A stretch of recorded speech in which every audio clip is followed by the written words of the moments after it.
बिस्मिल्लाहिर्रहमानिर्रहीम। अस्सलाम वालेकुम दोस्तों, मैं हूं गिलाल मुस्तफ़ा। आप देख रहे हैं मेरा यूट्यूब चैनल फ़कीर गिलाल मुस्तफ़ा ऑफिशियल। तो जिन दोस्तों ने मेरे चैनल को सब्सक्राइब नहीं किया वो सब्सक्राइब कर लें और बेल आइकन को दबाएं।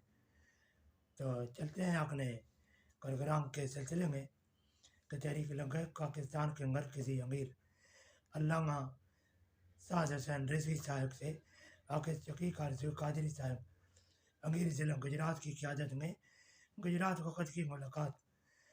इस मुलाकात में अहम सियासी और तंज़ीमी मामलात पर बातचीत और कामयाब वर्कर्स कन्वेंशन कर केवल अमीर मोहतरम की तरफ से वफ़द को मुबारकबाद पेश की गई।